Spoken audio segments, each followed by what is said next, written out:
2, 1. The date is August 6th, 2013. This is a joint survivor interview project with the Kleiman Family Holocaust Education Center and the United States Holocaust Memorial Museum in Washington. If you could please give us your name, your date of birth, and place of birth. My name is Ruth Finkelstein, Rivke Finkelstein. I was born October 15th, 1927. And your place of birth?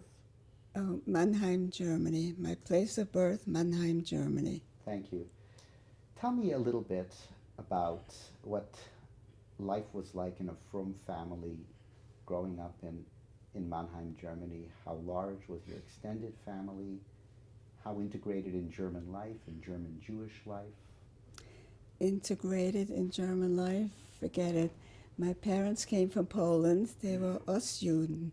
And the German Jews looked down on us. And so my father attended the Polish Stiebel, and we were actually a separate group. We were not integrated into the German Jewish community as such. So it was a specific Polish enclave of Polish Jews, a frum community of Polish Jews. Right. Mm-hmm. Tell me a little bit about that. Was there, tell me a little bit about the shul, about the Stiebel. The shul was a Stiebel, Mm-hmm. yeah, the normal Stiebel as you know them today.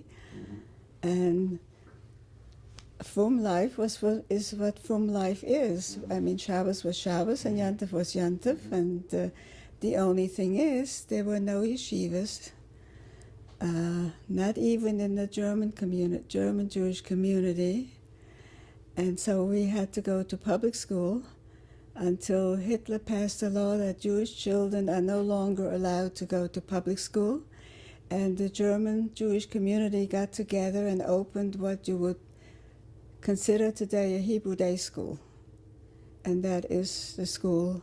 I started in the public school for about a half a year, then I had to leave, and then I attended the Jewish school. Mm-hmm. And was Polish a language that was spoken within this group, or was it German? No, it was German or Yiddish Or mostly. Yiddish? Right. Yeah. So you started in a public school and then in a Jewish day school. Right. And that Jewish day school was, of course, also the German Jewish community as well. It was not Yes, just the for Polish. all Jewish children. I mean, they couldn't afford to open two schools. Mm-hmm. How was going to a regular school? How did you find that as a frum kid, going to a regular school? Generally, it was not any different as going to school. Children in Europe were very disciplined. And there was only one teacher with whom I had a bad experience, anti-Semitic experience. And she taught homemaking needlework. And I once held the crochet hook wrong, and she banged on my finger with a ruler, but she really hurt me. And when I was reluctant to go to school on Fridays when we had that lesson, my mother let me stay home. In terms of just your experiences of anti-Semitism, I'm sorry, I can't in terms hear. of your experiences of anti-Semitism, were there other experiences that you had? What would you say the climate was, the feeling? It was terrible. Jewish children walking in the school had stones thrown at them by the other children. We were afraid. Not only that, when we were released from the school, the Jewish school, they would walk us to the main exit and dismiss us only two at a time in order not to call attention to a whole group of Jewish children. And they instructed us to leave very quickly, not to loiter, and to get lost in the crowd. I mean, there were no cars like there are today, and there were a lot of people walking. We should just leave very quickly and disappear in the crowd. That's how we walked home. And did you have that sense once Hitler came to power in 1933 that things were changing even as a child? Did you have the sense that... Certainly. Yeah. We were not allowed to go into a playground or any park, and Jews were not allowed to go anymore to a theater, which didn't affect us, but there was something new almost every week or more. Another restriction, in other words. Of course, of course. Oh, yes, and we were not allowed to shop between 1 and 3. Jews were no longer allowed to shop between 1 and 3, which is the official siesta in Germany, where the stores were closed. And so we had to rely on the shopkeeper being kind enough to let us in through the back. Now, before we were deported, we were moved into the better section of the of the city. In other words, all the Jews were moved into this area before deportation, and we were new in the area when the officer, the Nazi, knocked on the door and gave us an hour to pack and to take along 3 days' worth of food.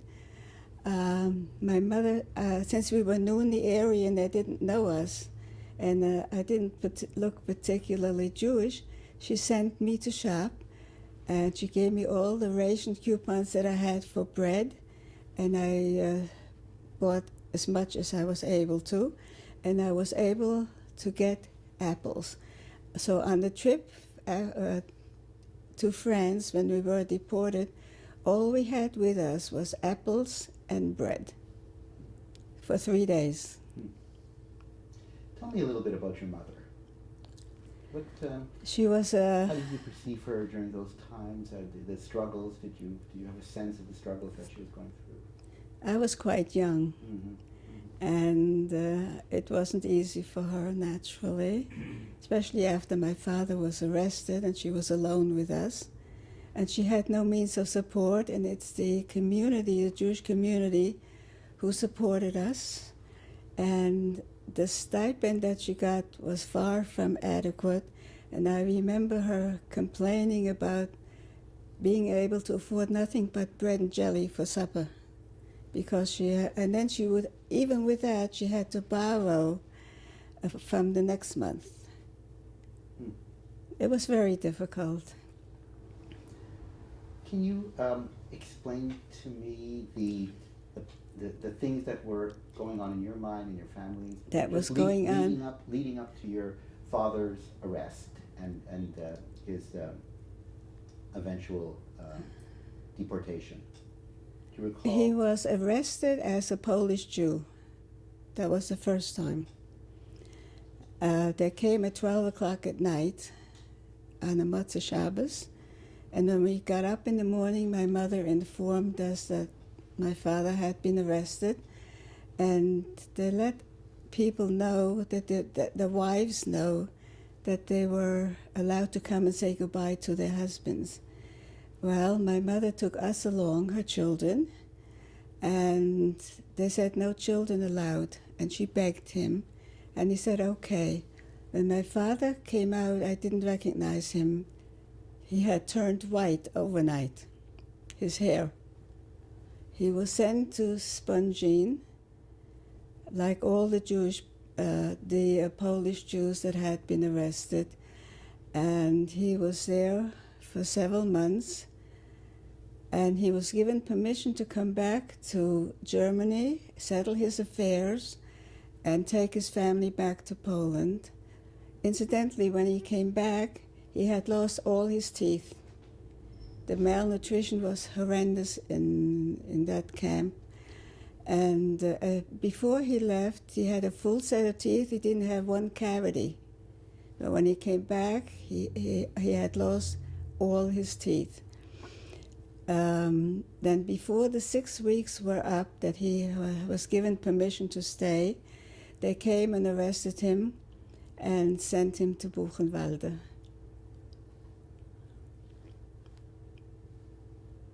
Tell me a little bit about your father.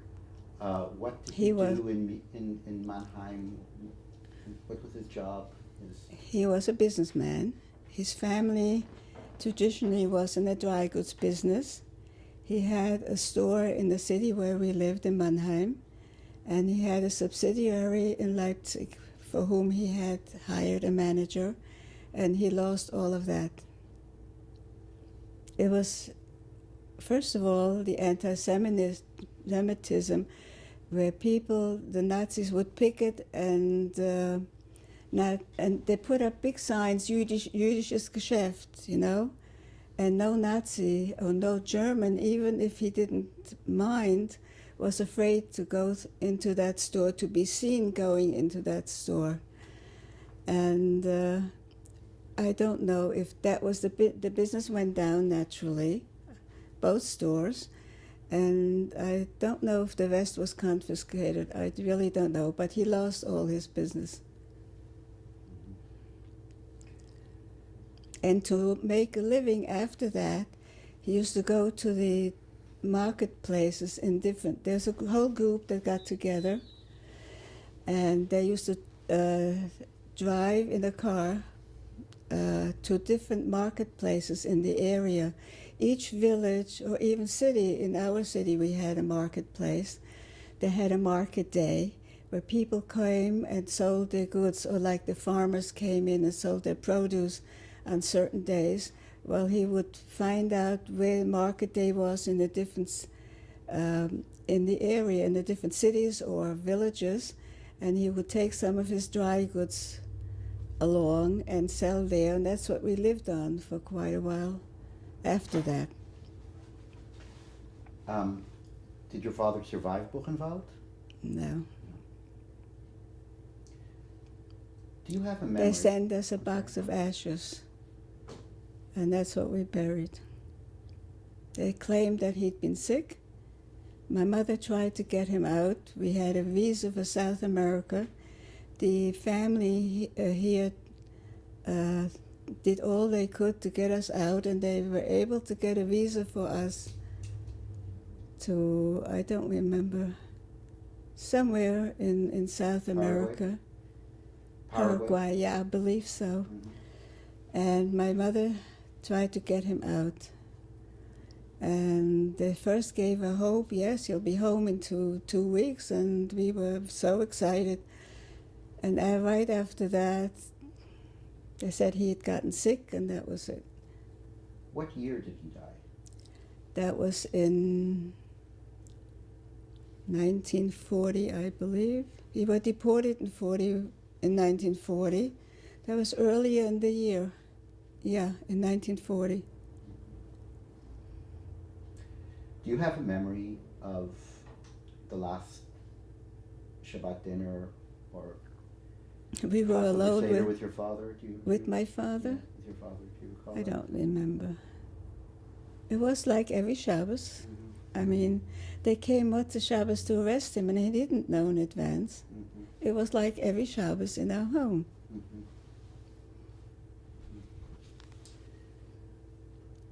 Then, can you explain to me what occurred after you received your father's ashes? And things I'm sorry. After you received your father's ashes, the family received the ashes of your father, and then things... We had a Leviat, which we children. My brother was 13 at the time, and I was 12.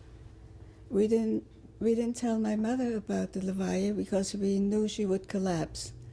So the two of us, and the younger siblings, of course, we didn't take. So the two of us went to the Leviat with whoever was coming along, and that was it.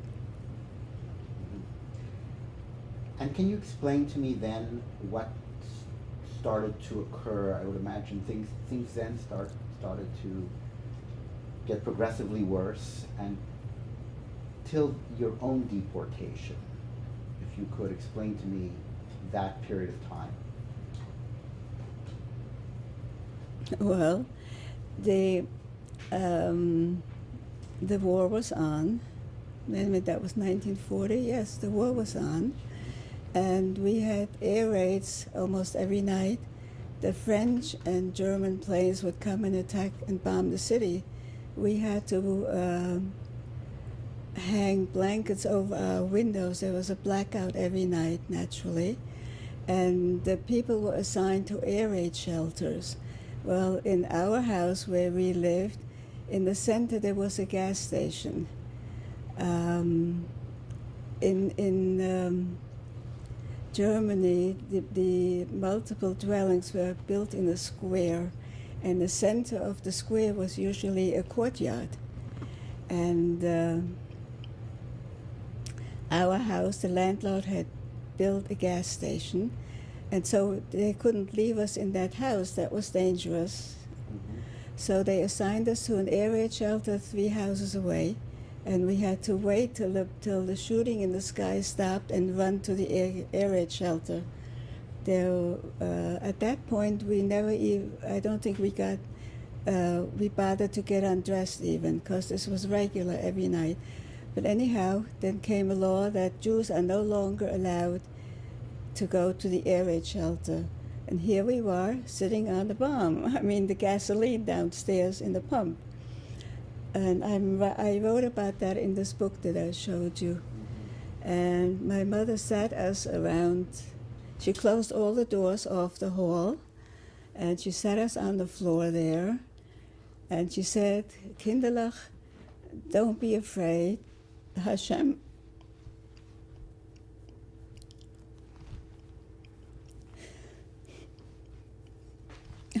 will watch us here, just as he would have in the shelter." And I have never forgotten that moment. I suddenly was no longer afraid. It was the moment I learned Emunah.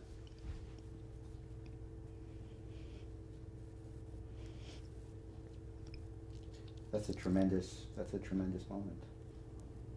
It's a tremendous moment. So, in the midst of all these attacks and the shelter, what was the process that led up to the deportation? At this point, you were no longer in your own home. Well, we were in a rental the whole time. Mm-hmm. After that, they took all the Jews from our area. We were living downtown, and relocated them in a better part of the city where the well-to-do lived, let's say. And they put us into a unit that used to be an office. It was downstairs. This courtyard had a shoe factory originally that was closed. And you had to go down a whole flight of stairs to what used to be the office. And it was the front room, like the reception room in an office. That was our kitchen. And the next room was a very large room that became our bedroom. And in the back, they had the place where people or employees would make coffee. That's all there was. There was a sink and a little a one-burner gas stove. And on the one side was a bathroom, and the area in the back was not heated. And this is where we lived until they came for us. Do you recall when they came for you, what year that was? That was in October 1940. It was just right after about a week or 10 days after my birthday in 1940. So that I had just become 13 years old. And that was the moment of deportation. We were there for a while. Mm-hmm. And I tell you, every Shabbos morning, the Hitler Youth would come down there. There were storage rooms to one side of that former office, and they would bring all the newspapers that they collected for the war effort. But we were afraid to even go to the door at that time to be seen. There was a French door with all, glass windows. We were afraid. We'd pull the shade, and we were afraid to even be seen or to make any noise when they were there putting their paper away. And one morning, that was about a few weeks later, they knocked on our door, and they said that we're being, I don't remember the reason they gave. They're taking us away. My sister wrote about it in her book. I don't remember the reason they gave. We have 1 hour to pack. So we happened to have two big valises. To me, they seemed big at the time.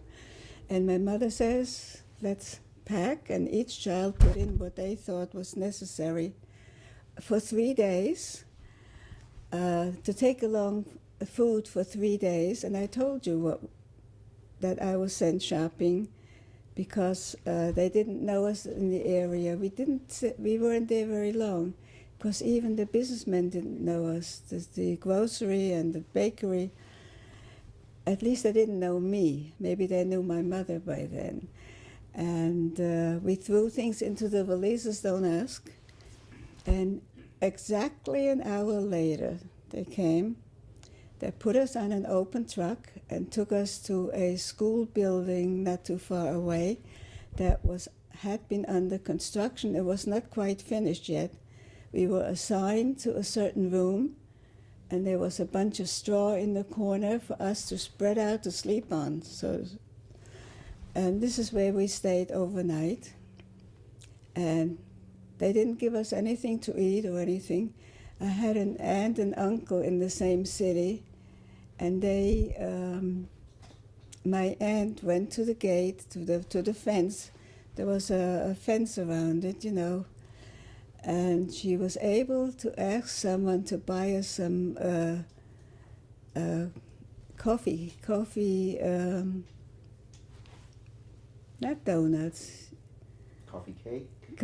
Not coffee cake, but individual pieces. Uh-huh. What is it called? I forgot. Anyway, this is what she brought back, and this is what we had to eat that day. And you were taken to in a truck and to a location, and then we were there overnight in that school building. Right. But of course nobody slept. I still remember people walking in the halls up and down in a big row, everybody. And in the morning, they came and called us by name and put us back on the trucks and brought us to we didn't know where we were going, why, what, where. The uncertainty, the fear and the uncertainty naturally was the worst. Why did they arrest us? Will they take us to a prison? Where are we going? What's going to happen to us? And they put us on those trucks again and took us to the Bahnhof, the train station, and put us on a train. Headed towards? I'm sorry? Headed, do you know where it was? We had no idea. Where did it end up? They didn't give us any information, only one announcement. Achtung, Achtung, nobody should go to the window. It's also in the school building, the same thing. Anybody who goes to the window will be shot instantly. They didn't want anybody to escape. So that's...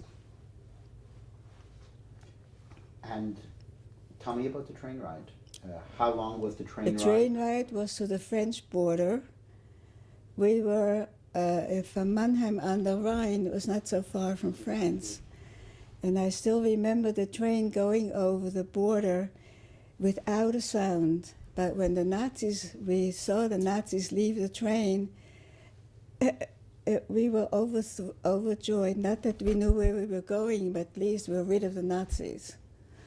And they took us straight. We made a few stops in France, and at one point the Red Cross was there, and they gave us each a plate of soup. And my mother said, it's pikuach nefesh, you're allowed to eat, because kashrus, I took 2 spoonfuls, and then I saw a piece of meat floating in that soup. And that was it. I gave it back to my mother, and all my siblings heard it, and the soup went back to the Red Cross. She gave it back to them out the window. And other stations, when we stopped, there were Frenchmen who came over to the train and asked us if we wanted water. And anybody who had a canteen or any kind of vessel or whatever had them bring us water. That was what we had to drink. And then, of course, the bread and the apples that we had taken along. We were on the train for 3 days and 2 nights until we got to France. And so where was the location in France that you arrived? What was the... The Camp de Gurs in southern France.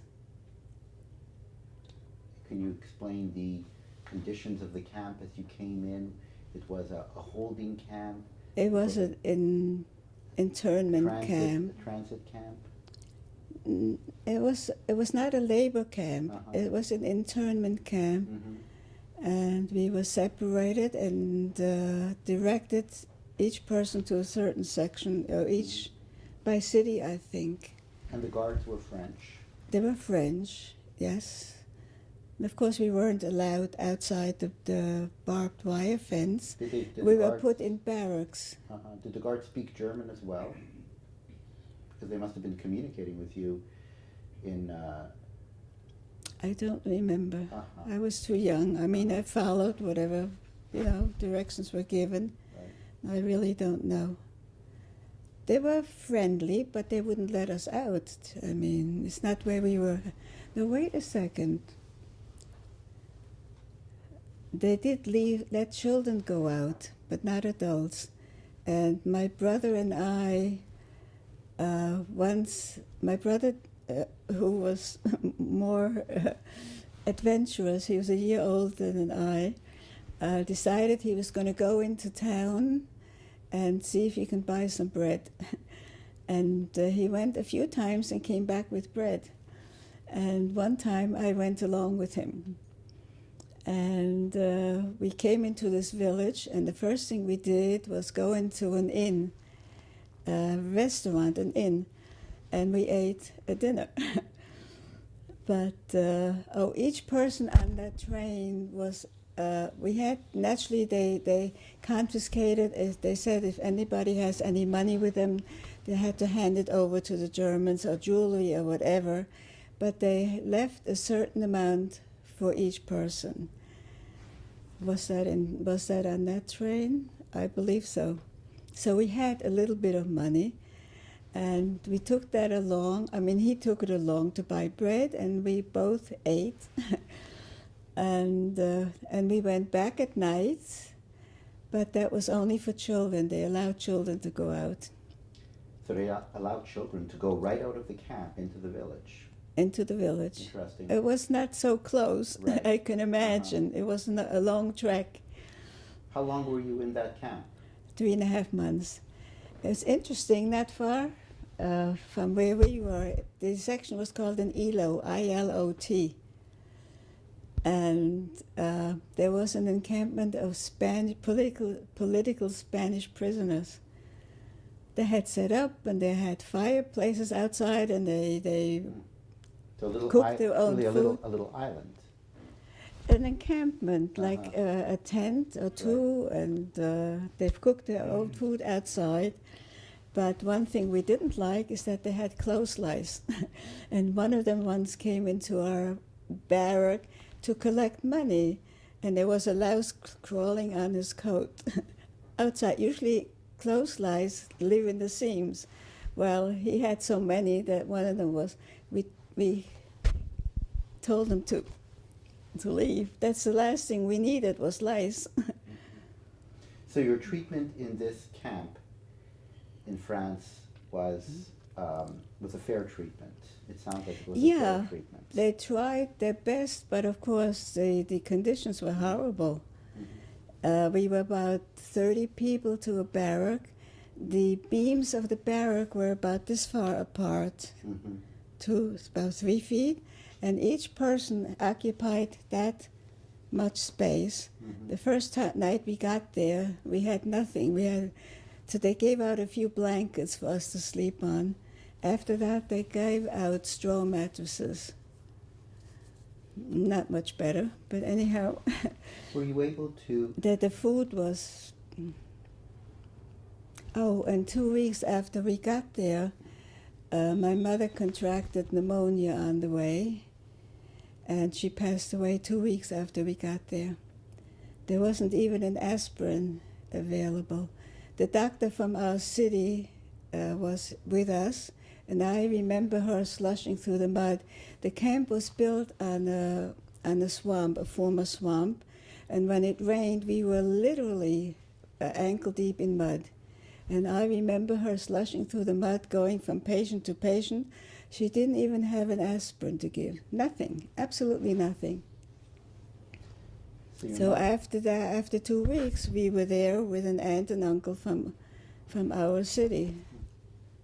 And that's it. And then, the commandant of the camp, a young French woman, found out about our case, 5 children left alone. And she would come and get us and take us for walks. And she gave us special permission to eat in the kitchen, which wasn't much of an advantage. I mean, the food was not decent. They gave a food called tombinambour. It looks like a potato, but it's very sweet and it's horrible. As hungry as we were, we couldn't always eat it. Around every barrack there was a small moat dug around it, so when it rained the water would run off into that and not into the barrack because it was swampy land. So the rats would come and eat it during the night. The stuff that we threw in there we couldn't eat. So 2 weeks after you arrived in this camp, Right, your mother passed away from pneumonia, and she was buried there. And you were left orphaned. And you were there for 3.5 months. Can you explain what did you do as They kids? established a children's barrack, Uh-huh. and that's where we went. And we got what they call preferred treatment. Was there any kind Once a of, week, they would take us to a special barrack where there were really pipes with little holes in them with water running out, and we were allowed to wash there. Mhm. And we got a little bit more food. They gave out bread in the morning, a piece of bread that was equal to 3 slices of bread for breakfast, lunch, and supper. That was... And in that barrack, we got a little bit more. And they gave what was supposed to be coffee, but it wasn't. You know what chicory is? Yes. Well, it was mostly made from chicory. Mhm. That was really the basis of our diet. And then the tombinambour, which we couldn't eat. And once in a while, they had a soup of chestnuts, but there were more chestnut shells in that than chestnuts. Did you have was there any semblance of a religious life that Well, some sort of, was there a rabbi, was there someone who could direct you in terms of your own religious sensibility? The men were put into a separate elo. The men and women were separated. And when they found out that my older brother is 14 years old, they took him to my uncle in the men's section, and they didn't want to separate the brothers, so they took my younger brother with him also. But the first Friday night when we were there, my older brother, decided it was time to daven Kabbalah Shabbos, and he got up in the barrack and he started to daven like you would for an umet. And before you knew it, and these were not from people, the barrack was full, and there were even people outside standing room only, who were following the prayers as best as they could, you know. Well, that's a remarkable event. Hmm? It's a remarkable event. and one can understand it even from the people who are not so from, to connect them. Well, in that situation that they were in, naturally, that's when you remember there's a God in heaven. What happened after that 3.5 month period in that internment camp in France? Wait a second. I understand you were on a We were there Kindertransport. 3.5 months, yes. And they put our names on a list for Kindertransport. I don't exactly know who did. There was an organization, OSE, Mhm. and we were taken to a children's home. What happened was we were supposed to go to a film camp near Paris. By the time they got to our name, they had a whole list. That home was overfilled, so they took us to a camp in southern France. Do you remember the name of it? Château de Chabannes. And we were there. They put us there. And how long were you there? 3.5 months. Oh, so you were From there. October till the next June when we came to America. 3.5 months and 3.5 months. I see. Uh-huh. So tell me about life in Château De Chabannes. de Chabannes. What was life It like was, we were about 150 children, there? Mhm. all Jewish, refugees or orphans. It was, the director of the camp was a Frenchman, the finest and the nicest, Monsieur Chevrier. We felt that he loved us. He had no children. His wife worked in the office. We had no contact with her, but I saw her once, and I wouldn't be surprised if she was Jewish. I mean, just remembering the way she looked. Anyway, he saved us a few times. How was that? Explain. What? Give me an example of how he saved you. He was in touch with the chief of police in town. There was a village, a real peasant village, and this was supposed to be in unoccupied France, but it was certainly occupied by the Nazis. They would come into the village and confiscate cattle and produce and all. So they told the chief of police that they're coming to arrest the children. And we got up in the morning. All of a sudden, the counselor said, "We're going on an outing. Get your jackets, or if you have sneakers, put them on, and we're going out on an outing." And they would march us into the countryside, into the woods and the countryside, and we would march singing, and they would send a truck after that with sandwiches, and we didn't return till after dark.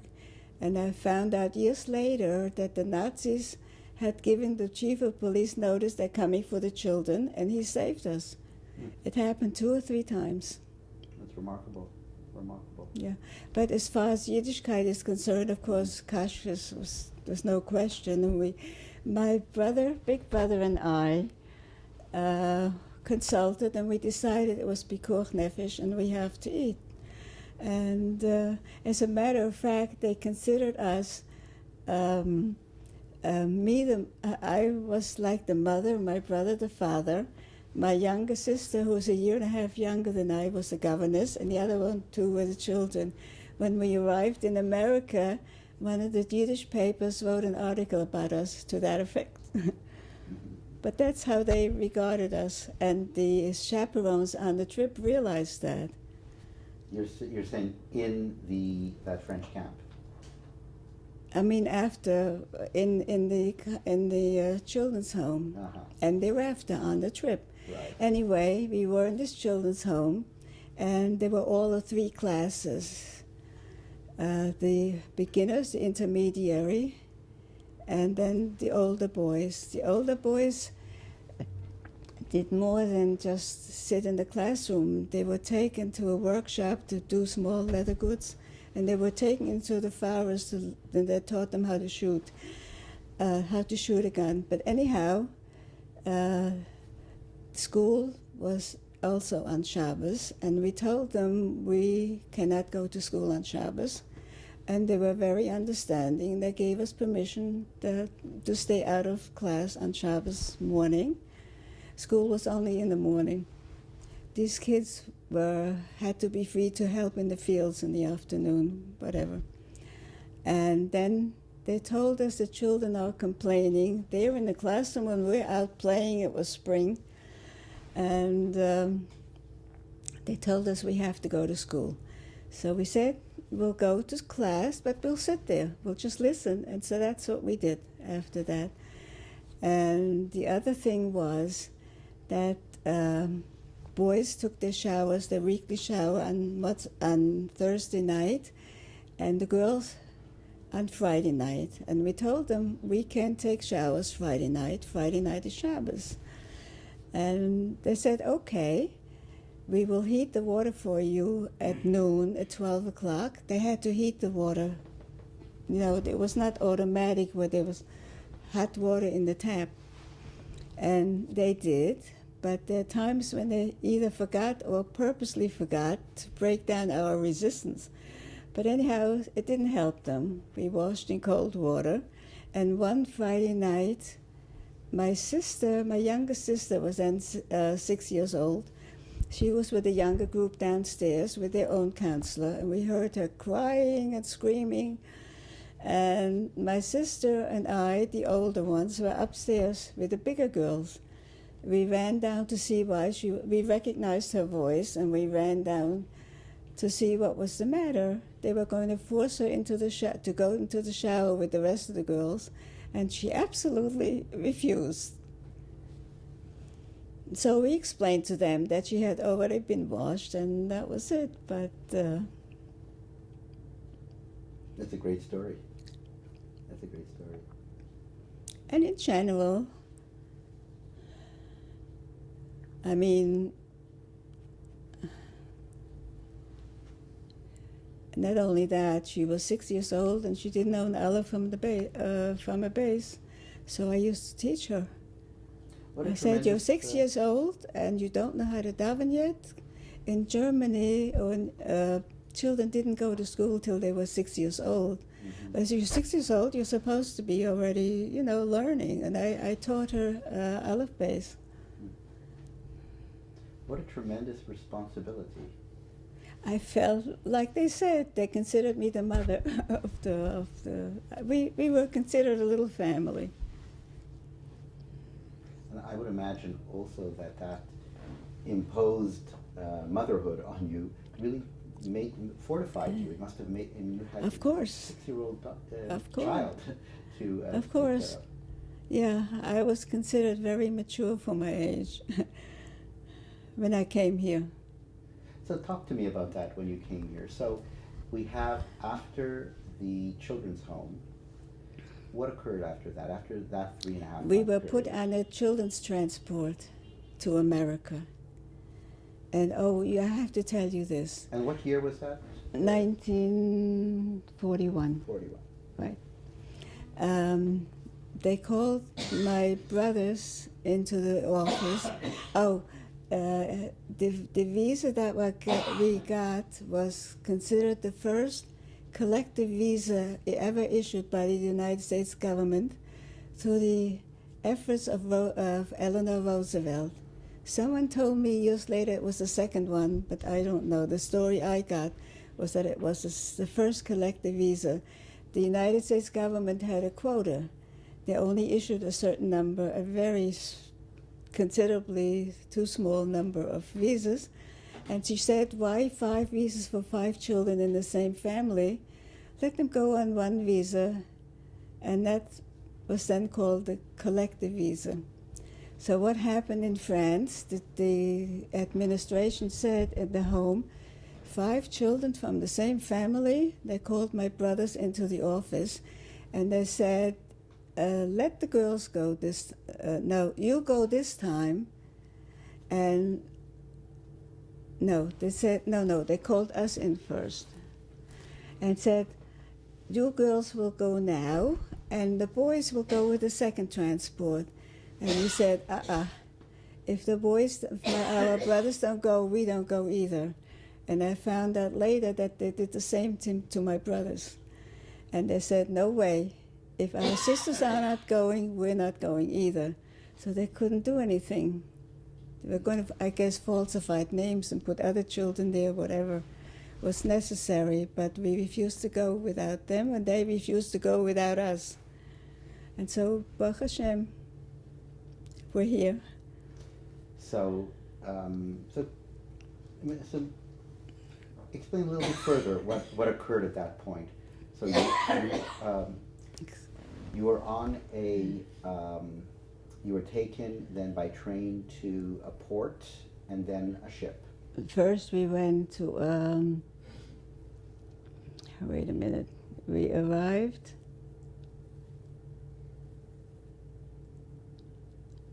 That was from the home. We went first to Marseille, and we stayed there till our visas were taken care of.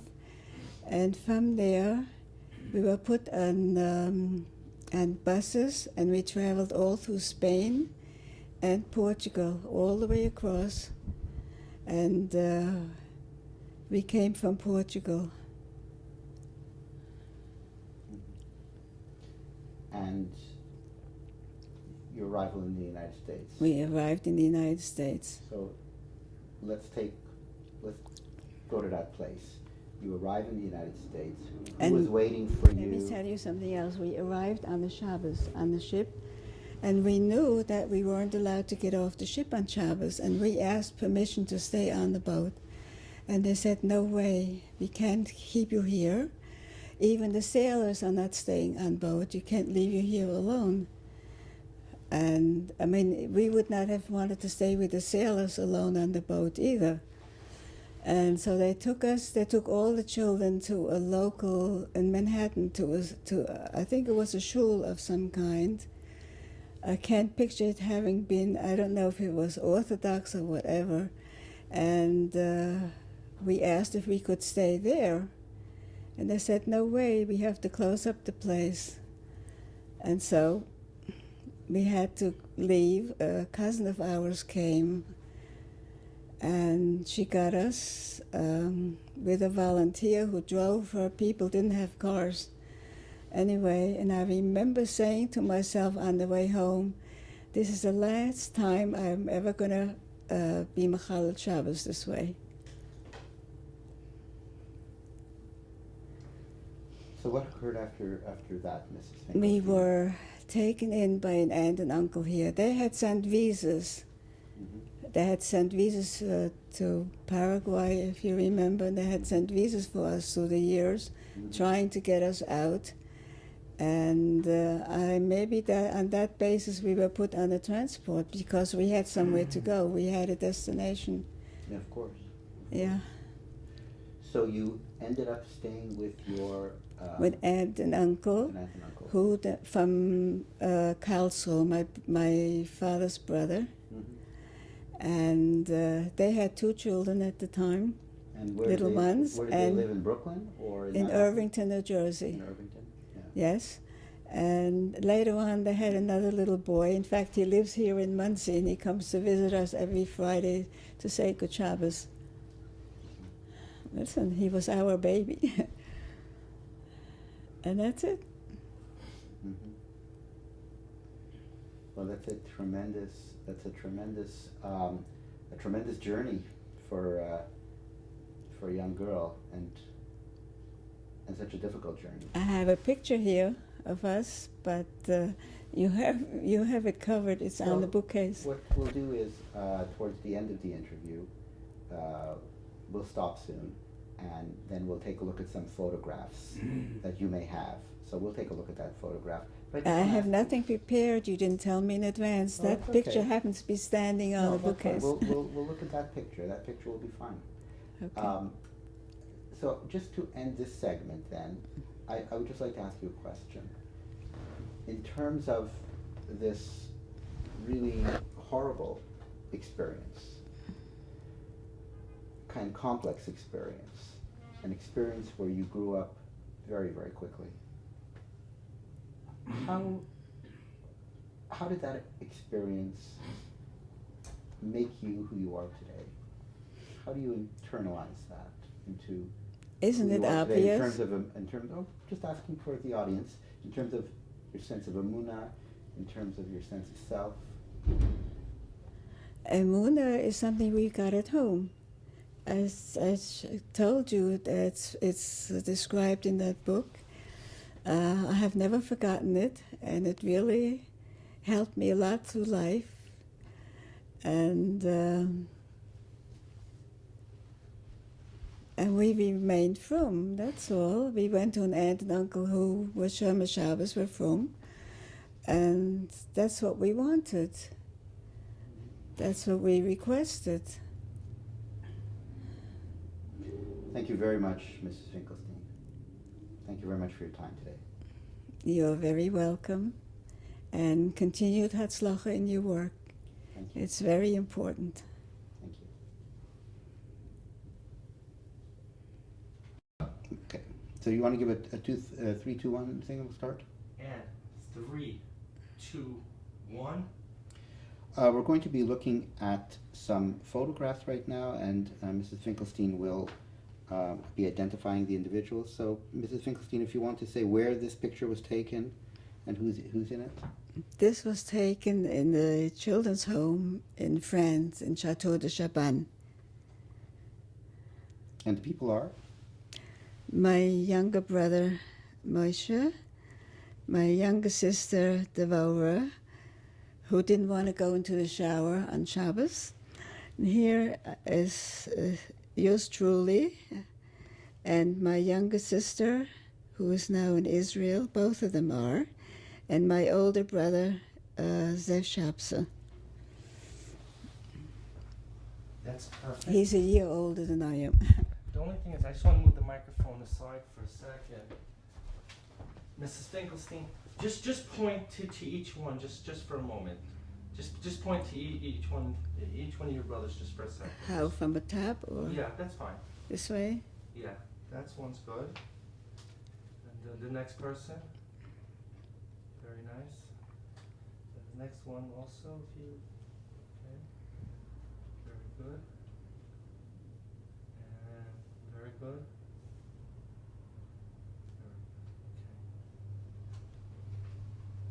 Why don't we do this? Why don't we do it this way?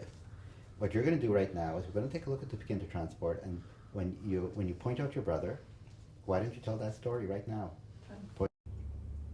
3, 2, 1.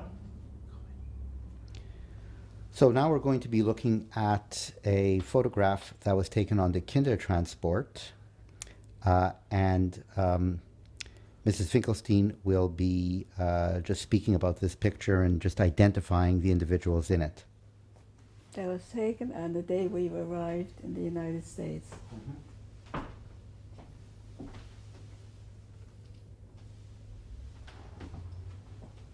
want you to just identify the individuals, and I think you had something you wanted to say about your brother. Yes. My younger brother, my younger